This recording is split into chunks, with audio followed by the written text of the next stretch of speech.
오늘 말씀을 제목으로 한번 따라 하시겠습니까? 그리스도의 복음에 합당하게 뭐 해라? 생활해라. 그리스도의 복음에 합당하게 생활해라. 이런 제목으로 말씀 은혜를 나누기를 원합니다. 우리 교회 성도들은 최소한 IQ가 한 150 이상은 되셔야 돼요. 그래서 지난주 설교 제목도 기억을 하신다. 지난 설교 제목은 내가 기뻐하고 기뻐하리라. 갑자기 얼굴이 왜 굳어지는 거예요? 괜찮아요. 주중에 너무 많은 일이 있었기 때문에 그럴 수 있어. 149도 괜찮아. 한번 따라 하실까요? 내가 기뻐하고 또한 기뻐하리라. 뭐 때문에 기뻐하고 기뻐할까요? 좋은 일이 있어도, 혹시 힘든 일이 있어도 이걸 통해서 복음만 증거될 수 있다면, 아무리 내 기분과 감정과 형편과 처지에 상관없이 나로 인하여 복음만 증거될 수 있다면 나는 그로 인하여 기뻐하고 또한 기뻐하리라. 저분이 잘 돼서, 와, 저분 잘 돼서 예수님이 역사하셨나 봐. 그래서 감사할 수도 있지만, 어려운데 어떡하지? 다 큰일 났어 저 집. 그런데 그분이 그 가운데 믿음으로 또 이겨내고 절망하지 않고 낙심하지 않고 기도하는 모습을 보이더니 합력하여 손을 이루었어. 그래서 주위 사람들이, 야, 저 사람은 하나님이 함께 하시는 예수 믿는 성도야. 그랬다면 내가 당한 고난도 시련도 아픔도 기뻐하고 기뻐하리라. 그러니까 우리는 삶에 의해서 움직이지 않아요. 환경에 의해서 움직이지 않아요. 이 일로 인하여 누구에게 영광이 될까? 어떻게 복음이 증거될까? 많은 사람에게 오직 하나님의 거룩한 영향력이 펼쳐질 수 있다면 우린 또한 기뻐하고 기뻐하리는. 그래서 기쁜 거예요. 18절에 1장 18절에 그런 말씀이 있습니다. 그러면 무엇이냐? 거칠애로 하나, 어떤 사람이 형식적으로 하나, 참으로 하나, 무슨 방법을 하든지 전파되는 건 뭐다? 그리스도다. 저 사람이 전도하는데 너만 전도하냐? 나도 전도한다 하고 시기와 질투가 있어서 전도를 하든, 어이구 저 사람이 전도 1등 하겠네. 아니야, 우리 교우가 1등 해야 돼 하면서 선의의 경쟁으로 나가서 열심히 하든 뭘 하든지 전파되는 건 뭐다? 그리스도니. 그러면 이로써 나는 뭐하고 기뻐하고 또한 기뻐하리라 하는 것입니다. 그래서 어떤 상황이 벌어질 때에 목적이 뭐냐? 상황을 해석하는 관점이 목적이 뭐냐? 그것 때문에 하나님의 나라가 더 증가될 수 있다면 기뻐하는 거죠. 어떤 사람이 나보다 더 열심히 전도해. 내가 지역장인데 구역장이 더 열심히 전도해. 뭐야 저거? 내가 지역장인데 저 구역장이 나보다 은혜를 더 받아갖고 저러다가 내 지역장 뺏기게 생겼네. 그래서 열받으면 좋겠어요, 안 좋겠어요? 나 혼자 생각하면 속상하지. 내가 지역장인데 구역장이 나보다 열심히 해갖고 막 전도도 열심히 해서 그 구역이 막 늘어나. 그리고 속으로 덜커덕 겁이 나. 이거 지역장 뺏기면 어떡하냐 이거. 그래갖고 쟤만 보면 실룩실룩해갖고 저거 꼴 보기 싫어갖고. 혹시 그런 마음이 들 때 기억하십시오. 내 기분과 감정과 상관없이 내가 조금 지금 못하고 있지만 저 구역장이 아니면 또 딴 사람이 열심히 잘해서 복음이 증거되고 전도가 되고 부흥이 된다면 나는 그로 인하여 기뻐하고 또한 기뻐하리는. 그래서 짜장면이라도 한 그릇 사주고 커피라도 하나 사주고 하면서 같이 기쁨의 표시를 낼 때 그 사람이 더 주님을 기쁘게 하는 사람이 되어질 줄로 믿습니다. 뭘 하든지 복음이 증거되는 것이라면 내가 혹시 2등을 하더라도 3등을 하더라도 1등을 하는 그 사람을 위해서 격려의 박수를 쳐줄 수 있다면, 바울은 심지어 이렇게 말해요. 살든지 죽든지 내가 살아도 그리스도의 복음이 증거되고, 혹시 내가 죽음의 고통을 당하는 그 과정을 통해서도 복음이 증거된다면 나는 죽어도 괜찮아, 기쁘다. 이 정도 경지까지 가는 거예요. 그게 20절에 있습니다. 20절 이렇게 말합니다. 나의 간절한 기대와 소망을 따라 아무 일이든지 부끄러워하지 않아. 오직 지금도 전과 같이 온전히 담대하여 살든지 죽든지 내 몸에서 누구만 존귀하면 돼? 그리스도만 존귀하면. 아유, 저 옛날에 유대교 믿을 때 저렇게 잘 나가던 가말리엘에서 최고 문화생 중에서 장학생이던 저 사울이 말이야, 저 베냐민 지파에 그냥 그 족보도 화려한 저 사울이 말이야, 유대교에 그냥 있었으면은 얼마나 잘 먹고 존경받고 말이 사람들이 박수치고 그랬을 텐데 어쩌다가 저 예수를 믿었다 그러면서 크리스찬이 됐다는 거야. 그러면서 복음을 증거하러 다닌다는데 아유 안 됐어. 가는 데마다 터지고 무시당하고 모함당하고 아유 쫓겨나고 아유 불쌍해. 그런데 말이야, 저 바울이 믿는 예수는 누굴까? 그 예수가 진짜가 아니고서야 바울같이 똑똑한 사람이 저렇게 고난을 겪으면서 감당할 수 있을까? 예수가 궁금하긴 하지. 그리스도가 누구야? 혹시 바울의 고난과 고통 속으로 인하여 오히려 복음이 궁금하고 그리스도가 궁금하고 예수가 궁금해서 그들의 머릿속에 뭔가 빛이 들어온다면 바울은 말하는 것입니다. 내가 살든지 죽든지 흥하든지 쇠하든지 내 앞길이 진흙같이 어렵고 캄캄하고. 누구 생각나세요? 조용히 목사님 생각나잖아요. 눈에는 아무것도 안 보이고 귀에는 아무 소리 안 들리고 손에 잡히는 것이 없더라도 흥하든지 망하든지 성하든지 쇠하든지 살든지 죽든지 우리는 오직 예수님만 자랑합니다. 이게 이제 진정한 기쁨이에요. 그리스도의 진정한 기쁨은요, 이 기쁨이에요. 전 이 기쁨이 우리 성도들 가슴 속에서 마치 샘물처럼 울커덩 솟아오르시기를 주의 이름으로 축복을 합니다. 찬양을 할 때 아까 우리가 찬양팀 찬양할 때도 보는데 저 열심히 박수며 찬양했어요. 열심히 찬양했어요.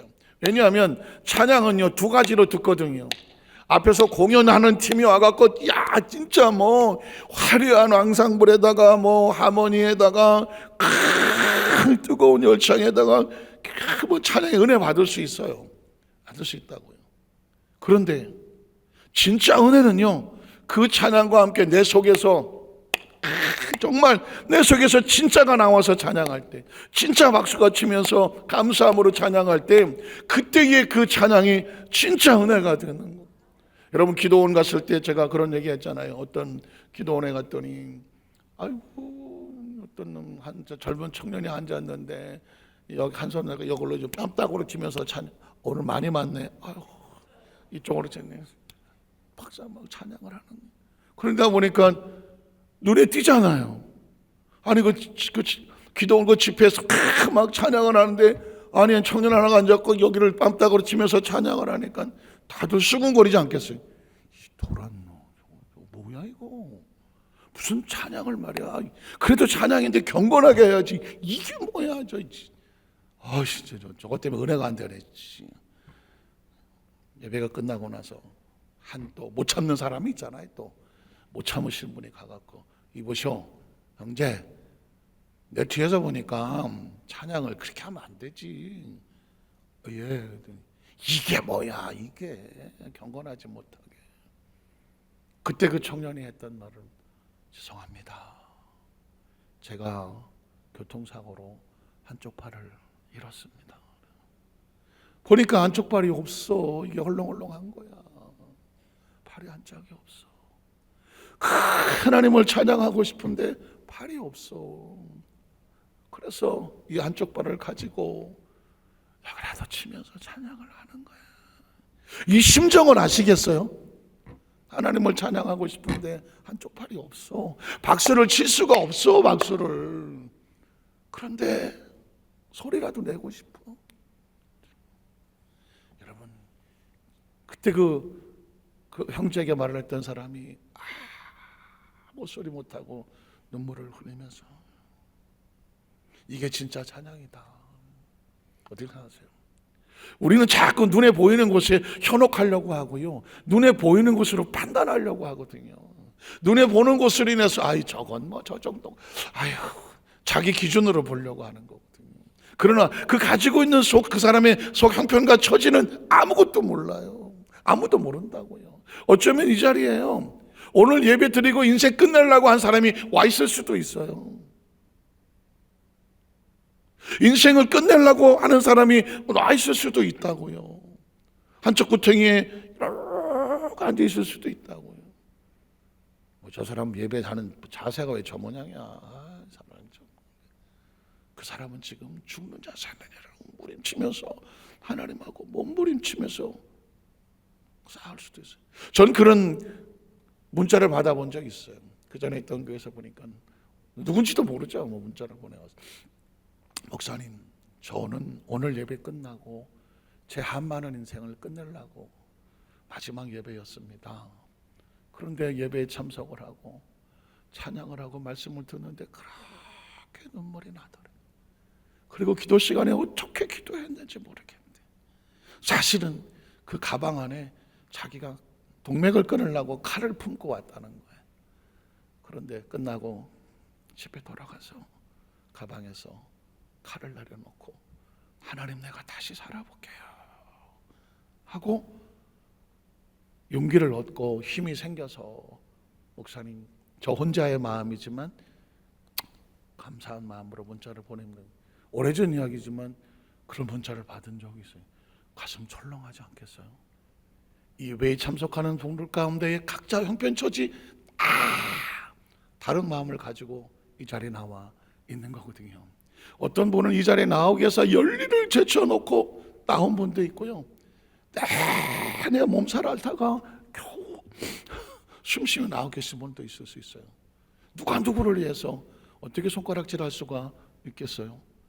중요한 건 뭐냐면 어떤 모습이든지 우리 피차 서로 바라볼 때에 은혜로 바라봐주고, 그죠? 혹시 내 기준하고 내 스타일하고 내 취향하고 내 방법이 좀 맞지 않는다고 할지라도 그 사람의 스타일과 그 사람의 취향과 그 사람의 방법이 있을 수 있거든요. 어떤 모습이든지 하나님께 영광을 돌리는 것은 다 복음을 위한 거니까, 그리스도를 위한 거니까, 저런 스타일로 찬양해도 기뻐하고 또한 기뻐하고, 이런 스타일로 찬양해도 또한 기뻐하고. 중요한 건 저 사람은 왜 저렇게 찬양해, 저 사람은 왜 이렇게 찬양해가 중요한 게 아니라 너는 어떻게 찬양하냐. 나는 내 마음에 진심으로 하나님을 찬양합니다. 이게 될 때 그날은 진짜 그 사람이 은혜를 받는 거예요. 그래서 이 고백은 기억하십시오. 살든지 죽든지 내 몸에서 누가 존귀하면 되는 거예요. 그리스도가 존귀하면 돼. 내가 혹시 누구한테 손가락질을 받더라도, 누군가 나의 뒤통수에 뭐라고 얘기를 하더라도, 어차피 주를 위해서 열심히 하려고 하면 뒤에서 쟤는 왜 저래 하고 항상 떠드는 사람은 있게 마련이에요. 저도 하도 많이 당해봐갖고. 중요한 것은 바울은 그런 면에서는 대선배 아닙니까? 오로지 내가 그리스도를 위해서 헌신한 이것을 통해서 주님의 영광을 받으신다면 그게 최상이다. 자, 그러면 오늘 사실은 설교 주제가 조금 철학적인 부분, 아주 깊이 생각을 해야 되는 그런 부분이 나오는데, 자, 살든지 죽든지 내 몸에서 그리스도가 존귀하게 되게 하려 합니다. 그러면 사는 게 좋겠어요? 죽는 게 좋겠어요? 사는 게 좋겠다. 오, 손을 많이 안 들었어. 그냥 이참에 죽는 게 좋겠다. 한 사람도 없어? 이게 진짜 중요한 거예요. 보세요. 내가 살아도 주를 위해, 죽어도 주를 위해, 살든지 죽든지 내 몸에서 그리스도가 존귀하게 되려 함이니, 자, 내 몸이 그리스도에서 존귀하게 되면 내가 사는 게 그리스도를 위해서 존귀하게도 되겠어요? 아니면 내가 빨리 죽는 게 그리스도에 존귀하게 되겠어요? 솔직히 얘기해보자고요. 내가 좀 더 사는 게 죄를 안 짓겠어요? 일찍 가는 게 죄를 안 짓겠어요? 다시 합니다. 내가 일찍 가는 게 죄를 덜 질 것 같다. 그렇지. 권사님은 90이라 손 드셔도 돼. 그러면 내가 살지만 오래 살아도 내가 죄를 참아 못하겠네. 내가 살아도 죄를 내가 안 짓고 살겠다. 뭐요 시방이 안 들고 들었다 놨다 하는 사람들은 뭐예요. 오늘 이 문제는요, 저도 설교하다 깜짝 놀랐어요. 설교 준비를 하다가 바울에게 이런 고민이 있었다고.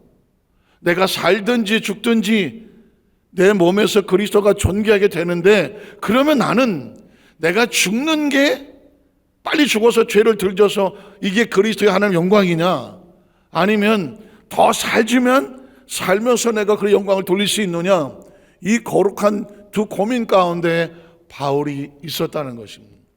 아마 저한테 이 고민을 하라 그러면 빨리 죽어야지. 왜냐하면 인간의 삶은 사는 동안, 우리 조 목사님 찬양 가사에 내 평생 살아온 길 뒤를 돌아다 보니 걸음마다 자욱마다 다 죄뿐이더라고. 난 나이 30에 깨달았어. 그 찬송 부르면서 얼마나 울었는지, 이거 더 살면 안 되겠구나. 사랑은 내 평생 살아가는 것만큼 죄를 짓는 거야. 이거 어떡하냐고. 내가 죄를 물론 점점 적게 지어 가겠지만, 10번 짓던 거 9번 짓고 8번 짓고 점점 줄긴 하겠지만, 사는 날 동안에 내가 온전히 죄를 한 번도 안 짓고 거룩하게 살 자신이 없잖아. 이게 내 마음대로 되냐고. 이게 그러니까 만약에 내가 살아도 주를 위하여 죽어도 주를 위하여면 그리스도를 존귀하게 하려면 빨리 가야 돼. 아멘을 하나도 안 하는 거예요. 그런 고민 가운데 바울이 우리에게 자신의 이제 고백을 얘기하는 거야. 자, 첫 번째, 육신으로 살려면 안 죽고 빨리 천국에 안 가고 이 땅에 내가 살아야 될 이유가 있다면 그 사명이 뭘까? 육신의 삶에 주어진 사명. 22절 보겠습니다. 그러나 만일 내가 살아도 죽어도 주님을 위한 것인데, 만일 내가 육신으로 산다고 하면 이것이 내 일의 열매인데, 육신으로 살면 사는 동안에 뭔가 열매가 생겨날 것인데, 어떻게 무엇을 택해야 하는지 바울도 알겠어요? 모르겠어요? 자기도 모르겠대요. 내가 이거 더 살아야 되나? 아니면 그만 살아야 되나? 바울도 모르겠대. 왜냐하면 사는 날 동안에 뭔가 이 열매가 지어지는데 이게 의의 열매가 될지 죄의 열매가 될지는 자기도 몰라. 자, 그래서 그 다음 절에 보면 내가 이 둘 사이에 끼어 있어. 그래서 차라리 내가 세상을 떠나 그리스도와 함께 있는 것이 훨씬 더 좋은 일이다. 왜? 바울도 알아. 사는 것만큼 남는 건 뭐밖에 없어? 죄밖에 없어. 그러니까 내가 살아서 더 민폐를 끼치느니 빨리 그리스도와 함께 있는 것이 훨씬 더 좋은 일이겠다. 그러면 육체는 버리느냐? 그건 아니다. 그럼 육체로 살면 뭐가 있을까? 그렇게 하고 싶지만 그렇게 안 하는 이유가 뭘까? 그 다음 절에 보면 내가 육신으로 있는 것이 너희를 위해서는 더 뭐하다? 유익하다. 왜? 바울은 유럽에 건너가서 빌립보 교회, 고린도 교회, 에베소 교회, 데살로니가 교회를 세워놓고 3차까지 여행을 선교를 다니면서 교회를 세우고 성도를 세우고 리더자를 세우고 복음을 증거하고 있거든요. 이거는 뭘 가지고 하는 거예요? 육을 가지고 돌보아야 될 양들이 많은 거예요. 돌보아야 될 하나님의 일이 많은 거예요. 그러니까 내가 육체를 가지고 더 살아야 된다면 목적은 하나, 하나님을 위해서 유익하기 위해서 하는 거예요. 그래서 여러분, 우리가 더 살아야 된다면 목적은 뭐가 되어야 된다? 하나님의 나라에서 더 유익한 존재가 되기 위해서 그렇게 해야 되는 거예요. 바울은 그 고백을 하는 겁니다. 자, 그래서 그 다음 절에 보면 내가 살 것과 너희 믿음의 진보와 기쁨을 위하여 너희 무리와 함께 거할 이것을 확실히 아노니. 그 다음 절에 보면 내가 다시 너희와 같이 있음으로, 이 이야기는 뭐냐면 육신으로 같이 있음으로 말미암아 그리스도 예수 안에서 너희 자랑이 나로 말미암아 풍성하게 하려 합니다. 말이 좀 어렵지만 내가 살아있음으로 너희를 돌보니 너희가 장성하고 성장하는 모습을 통하여 자랑할 일이 더 어떻게 된다? 풍성해져야 되는. 이해가 되시겠어요? 내가 살아 존재하는 이유, 나를 만나는 사람, 내가 양육하고 또 내가 돌보고 전도하고 교육하고 같이 동역하며 가는 이 사람이 자랑할 게 많아져. 뭘로? 하나님 안에서 자랑할 날이. 집사님, 제가 이번 주일날 또 한 사람을 전도해 왔어요. 와, 또 한 사람 전도해 왔어요. 내가 그 사람을 위하여 중보 기도하고 늘 지역장이면 구역장을 돌보아주고 있는데 그 구역장이 구역 식구가 나가서 계속 하나님의 이 영광될 일을 자꾸 많이 하는 거예요. 그러니까 어떻게 해야 되겠어? 그 사람을 위해서도 내가 빨리 천국을 가는 게 좋겠어요? 죽는 날까지 끝까지 그를 도와서 같이 동역자가 돼줘야 되겠어요? 동역자가 돼줘야죠. 우리가 살아 숨쉬는 이유는 뭐냐면 우리 공동체 안에 서로 힘이 되어줘서 그 사람이 큰 일을 많이 할수록 내가 돕는 자가 되는 거죠. 또 서로 돕는 자가 돼줘야 돼. 그러므로 인하여서 어떤 일? 자랑할 것이 많아야 돼. 자랑할 것. 하나님 앞에 자랑할 것이 많아지기, 그 풍성해지기 위해서 내가 지금 떠나 주와 함께 있는 것이 좋으나 내가 살아 있어 너희와 함께 있어 유익이 되려 함이다. 자, 그러면 마지막 두 번째는 뭐냐면, 그러면 육신으로 살려면 어떻게 살아야 되느냐 하면서 복음에 합당하게 된 생활 원칙이 있어요. 원칙이 27절에 나오는 겁니다. 오직 너희는 그리스도의 복음에 합당하게 생활을 해야 돼요. 산다면 원칙이 있어야 돼요.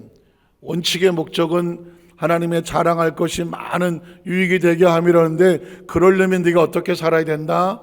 복음에 합당한 삶을 살아야 돼. 숨쉬며 사는 삶은 그냥 호흡이고, 진짜 사는 것은 의미와 가치예요. 그 의미와 가치가 뭐가 되어야 되냐면 하나님의 복음에 합당한 생활이 있어야 돼요. 자, 그러면 이는 내가 너희에게 가보나 떠나 있으나 너희가 한 마음으로 서서 한 뜻으로 복음의 신앙을 위해서 아주 중요한 키워드가 나와요. 뭐 하는 것과? 협력이죠. 아까 말씀드렸습니다. 바울이 이 땅에 육신을 가지고 살아야 될 이유는 그 교회를 돌보면서 서로 협력을 해서 그 교회마다 자랑할 것이 많아지게 하는 거죠. 그건 이 교회만 혼자 되는 것도 아니고 바울 혼자만 되는 것도 아니에요. 같이 뭐 할 때? 협력하고 동역할 때. 그래서 자랑할 것이 많아지니까 모든 영광은 하나님이 받으시고 우린 같이 협력한 건데, 이게 뭐다? 복음에 합당한 생활이라는 거죠. 우리는 서로 경쟁자가 아니에요. 서로 경쟁자가 아니에요. 우린 서로 협력하는 사람이에요. 누가 나보다 잘하거든 진짜 진심으로 격려하고 박수 쳐주셔야 돼. 진짜 잘하거든 격려하고 박수 쳐주고요. 누가 나보다 열심히 봉사하려고 하거든 진짜 박수 쳐주고 격려해주세요. 왜냐하면 이 공동체 안에서 아주 조심스러운 것이, 열심히 하려던 사람이 오히려 바깥에가 아니라 크리스찬들에게 교회 안에서 가장 가까운 사람에게 상처받고 주저앉아 버리는 수가 있어요. 전 그런 걸 너무 많이 봤어요. 아주 옛날 그냥 원초적인 진짜 80년대 얘기를 하면, 제가 뭐랬잖아요. 의정부에 첫 이제 전도사를 했는데 그때는 무조건 철야는 밤새우는 거였어요. 그러니까 10시 이렇게 모이면 새벽 4시까지 하고, 그러면 이제 그리고 새벽 설교도 하고 막 이랬어요. 그러니까 제가 이제 새벽 설교 담당하고 이제 제 사무실에 들어오면 어떤 구역장님인가 수사님이 한 분이 쌍화차를 하나 갖다 주시더라고요. 아이고 교구장님 수고하셨어요. 쌍화차 계란 노른자 띄워갖고 잣도 있고, 왜 쌍화차 가져왔는지 잘 몰라. 어쨌든 목도 많이 피곤하실 텐데 쓰세요. 그래서 감사합니다. 그렇게 한 2달 하시는 것 같더니 그 다음부터는 없어. 그 또 이게 도달 먹다가 안 오니까 또 왜 없나? 그때 나중에 그분이 저를 찾아와서 울면서 얘기하더라고. 아유, 교구장님 죄송해요. 그렇게 하던데 그걸 어떤 분이 봤대. 그러면서 너만 잘났냐? 너만 그래 교구장한테 가서 그렇게 해서 칭찬받으면 좋냐? 아유, 젊은 게 싸가지가 없어. 와. 그래갖고는 죄송해요. 제가 더는 못할 것 같아요. 그래서 제가 뭐 예. 그때 나는 30대예요. 30대. 30인가 봐. 30대에 30이야. 30 전도사.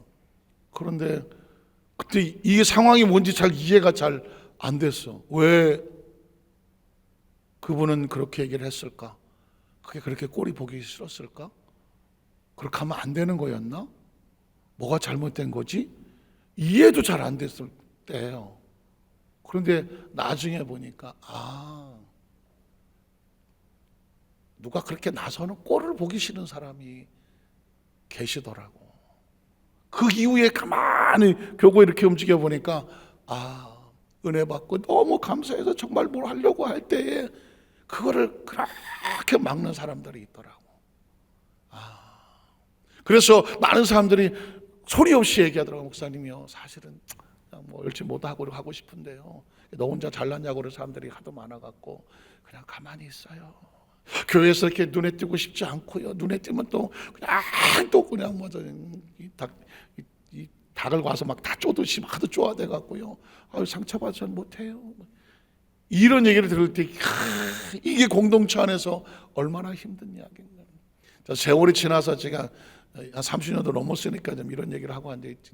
그래서 이제라도 우리는요, 이제라도 주위에서 열심히 하려고 하는 사람이 있으면요, 내가 그렇게 못할 망정 우리는 협력해 줘야 돼요. 협력해 주고요. 내가 전도 그렇게 열심히 했을 때 말이야, 옛날 얘기도 다 좋은데요, 요즘 열심히 하는 사람이 있으면 내가 그렇게 못하거든. 그냥 돈 10,000원이라도 주면서 아이고 짜장면 사 먹으면서 해. 아이고 구역장 얼마나, 오시장 얼마나 힘들어. 나도 옛날에 다 해봤는데 쉽지 않더라고 하면서 격려해주고 위로해주고 협력해주면, 그래도 그 열심히 하려고 애쓰던 사람한테 그렇게 격려해주고 해주면 얼마나 힘이 되겠어요. 사람을 움직이는 건 격려예요. 사람을 죽이는 것은 비판이지만 사람을 살리는 건 격려예요. 좀 부족하더라도 볼 때마다 내가 은혜 받지. 아유, 또 한 명 전도했어. 아유, 저리 열심히 하네. 감사하네.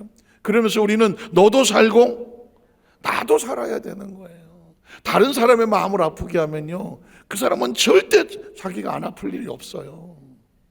다른 사람을 아프게 하면 본인은 또 아프다는 사실을 알아야 돼요. 그래서 제가 한 얘기는 뭐냐면, 이제 말씀을 정리하면서 바울이 말하기를, 우리가 그렇지 않을 거라면 빨리 천국 가는 게 옳다. 그러나 내가 왜 더 있어서 너희와 함께 있어야 되느냐? 내가 함께 있음으로 너희에게 유익이 되게 하려 함이라. 그건 뭐냐면 너희가 자랑할 일이, 하나님 앞에서 상급받을 일을 많이 하게끔 하는 것이 내 사명이더라. 그래서 어떻게, 사랑하는 성도 여러분, 자매 여러분, 우리가 서로 그렇지 복음에 합당하도록 서로 협력합시다. 손을 도와주고 격려해서 형님 먼저, 아우 먼저, 형님 먼저 하다 보니 서로 잘 더불어 아름답게 살아가는 공동체가 되어질 줄로 믿습니다.